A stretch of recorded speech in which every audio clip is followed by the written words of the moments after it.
कश्मीर की वादियों में घुली हुई उस सर्द हवा में उस दिन कुछ अजीब था। 14 फरवरी 2019, एक ऐसी तारीख जो पूरे भारत के दिल में हमेशा के लिए आग की तरह दर्ज हो गई। सुबह से ही मौसम कुछ बदलता सा था। बादल चुपचाप पहाड़ों के ऊपर ठहरे हुए, जैसे उन्हें भी पता हो कि आज कश्मीर की धरती पर कुछ ऐसा होने वाला है जो पूरे उपमहाद्वीप को हिला देगा। दोपहर के करीब 3:30 सीआरपीएफ का काफिला राष्ट्रीय राजमार्ग से गुजर रहा था। 78 बसें, 2500 जवान, हर बस में एक कहानी, एक सपना, एक परिवार, एक हंसी। लेकिन नियति को कुछ और ही मंजूर था। दूर से आती एक सफेद इको कार काफिले के बराबर में आने लगी। पहली नजर में कोई शक नहीं होता, लेकिन फिर एक पल, बस एक पल में इतिहास की सबसे दर्दनाक घटनाओं में से एक घट गई। एक विस्फोट इतना तेज कि आसपास के घरों की खिड़कियां टूट गईं। बस के टुकड़े हवा में उछल गए, धरती कांप उठी और भारत के 40 बहादुर जवान उसी पल हमेशा के लिए अमर हो गए। धुआं हवा में फैल गया। सड़क पर पूरी तबाही पसरी थी। शरीर के टुकड़े, फटे बैग, टूटे हेलमेट और एक खामोशी जो इंसान की रूह को काट दे। जवानों की बस अब बस एक जलता हुआ लोहे का ढांचा थी। कश्मीर पुलिस, सेना, सीआरपीएफ के अधिकारी मौके पर पहुंचे, लेकिन उस शाम कश्मीर की हवा में सिर्फ 2 चीजें थीं, खून की गंध और बदले की पुकार। हमलावर का नाम सामने आया, आदिल अहमद डार, जिसे पाकिस्तान में बैठे जैश-ए-मोहम्मद के ऑपरेटिव महीनों से तैयार कर रहे थे। आरडीएक्स, अमोनियम नाइट्रेट और हॉलीवुड स्टाइल कार बम सब पाकिस्तान की जमीन पर तैयार हुआ था। शाम होते होते पूरा भारत अपने टीवी स्क्रीन के सामने जड़ हो चुका था। सोशल मीडिया पर लोग रो रहे थे, गुस्से में थे। हजारों लोग सड़कों पर उतर आए। शहीदों का बदला लो की आवाज हर गली में गूंज रही थी। उसी समय दिल्ली में प्रधानमंत्री कार्यालय के अंदर माहौल पूरी तरह बदल चुका था।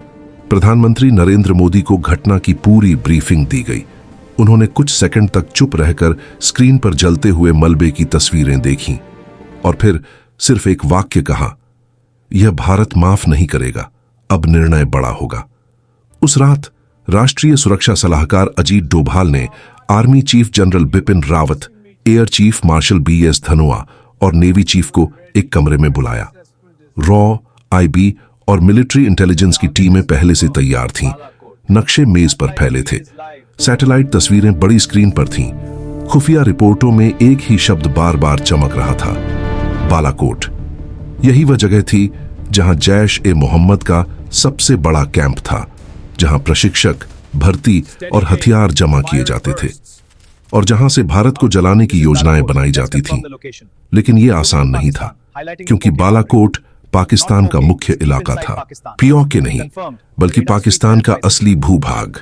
वहां हमले का मतलब जोखिम, तनाव, युद्ध और दुनिया की नजरें। लेकिन भारत ने फैसला कर लिया था, अब डरने का वक्त नहीं था, अब जवाब देने का वक्त था। पुलवामा के अगले 48 घंटों में एनआईए ने पूरी जांच की। कार के टुकड़ों से लेकर धमाके की दिशा तक सबने एक ही बात साफ कर दी, पाकिस्तान ने हमला करवाया है। शहीद जवानों के अंतिम संस्कार पूरे देश में हो रहे थे। हर गांव में तिरंगा ओढ़े हुए बेटे लौट रहे थे।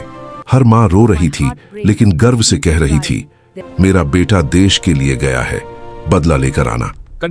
भारत अब चुप नहीं रहने वाला था। 18 फरवरी को रॉ ने पाकिस्तान के बालाकोट कैंप की साफ तस्वीरें भेजी।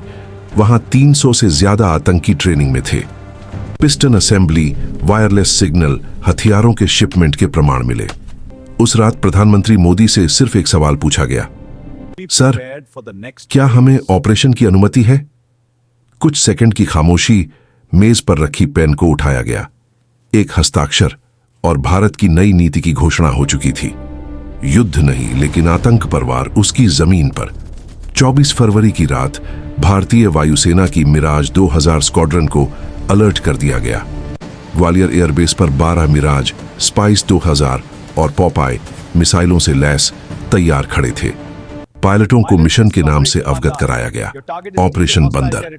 विंग कमांडर अभिनंदन वर्तमान को तमिलनाडु के तंजावुर से उठाया गया। वो अपने स्क्वाड्रन में सबसे तेज प्रतिक्रिया देने वाले पायलट थे। उनकी आंखों में सिर्फ एक भाव था, हमारे 40 भाइयों का बदला अब पूरा होगा। 25 फरवरी की रात भारत का आसमान चुपचाप तैयार हो रहा था। एवैक्स सिस्टम, नेत्रा, ग्राउंड स्टेशन सब एक्टिव थे। कुछ ही घंटों में भारत दुनिया को दिखाने वाला था कि आतंक का जवाब क्या होता है। 26 फरवरी, समय 3:28 AM। 12 मिराज 2000 विमानों ने भारतीय सीमा से उड़ान भरी। एयरबोर्न अर्ली वार्निंग सिस्टम्स उनके साथ थे। कम्युनिकेशन रेडियो चुप था, सिर्फ दिल की धड़कनें सुनाई दे रही थीं। पायलट नंबर 1 की आवाज आई, टारगेट 60 सेकंड दूर। जैश का कैंप बिल्कुल नीचे था। सभी इमारतें रडार से पिन पॉइंट की जा चुकी थीं। कॉकपिट में काउंटडाउन शुरू हुआ। 5, 4, 3, 2, 1। एस्पाइस 2000 बम गिर चुके थे। उस सुबह बालाकोट की पहाड़ियों ने ऐसा धमाका सुना जो पहले कभी नहीं सुना था। पूरी घाटी गूंज उठी। इमारतें पल भर में ध्वस्त हो गईं। वो ट्रेनिंग कैंप जहां आतंकवादी भारत पर हमले की प्रैक्टिस करते थे, अब जमीन में बदल चुका था। मिशन सिर्फ 21 मिनट में पूरा हो गया। 12 मिराज वापस लौट चुके थे, बिना कोई नुकसान, बिना किसी रुकावट। यह दुनिया में किसी भी देश द्वारा किया गया सबसे सटीक प्री-एम्प्टिव स्ट्राइक थी। सुबह 5 बजे प्रधानमंत्री को एक लाइन में रिपोर्ट भेजी गई, टारगेट नष्ट। पूरा भारत खुशियों में डूब गया। लोग सड़कों पर निकल आए। हर कोई गर्व से कह रहा था, यह नया भारत है। लेकिन कहानी यहां खत्म नहीं हुई थी। पाकिस्तान अपनी इज्जत बचाने के लिए बौखला चुका था। 27 फरवरी की सुबह 3 बजे से उसने अपनी एयरफोर्स को भारत के रामबन और राजौरी सेक्टर की ओर भेजा। उनके F-16 और JF-17 भारतीय ठिकानों को टारगेट करना चाहते थे। भारतीय वायुसेना तुरंत सक्रिय हो गई। IAF के Su-30MKI, मिराज 2000 और MiG-21 बाइसन उड़ान भर चुके थे। उन्हीं में से एक था विंग कमांडर अभिनंदन वर्तमान का MiG-UT-1 बिसन। अभिनंदन ने पाकिस्तानी रेडियो बातचीत को इंटरसेप्ट किया। उन्होंने देखा एक F-16 गलत दिशा में उड़ रहा था। उन्होंने ग्राउंड कंट्रोल को बताया, मैं पीछा कर रहा हूं, टारगेट लॉक है। ग्राउंड ने कहा, अभिनंदन पीछे हटो, यह जाल हो सकता है। लेकिन उन्होंने कहा, नेगेटिव सर, मेरे 40 भाइयों का बदला है, पीछे नहीं हटूंगा। MiG-21 की स्पीड बढ़ी। F-16 सीधा उनकी पकड़ में आ चुका था। अभिनंदन ने अपने R-73 मिसाइल को लॉक किया।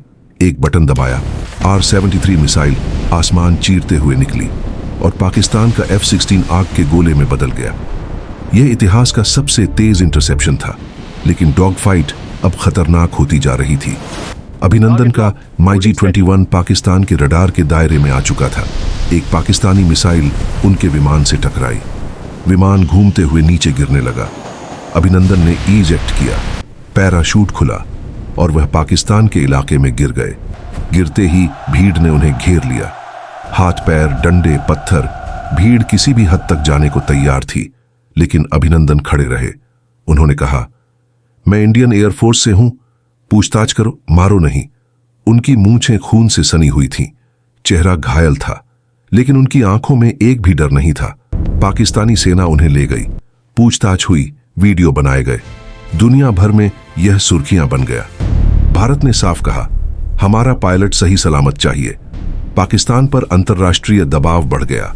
भारत ने सेना, नौसेना और वायुसेना तीनों को LOC और अंतर्राष्ट्रीय सीमा पर पूरी तरह तैनात कर दिया।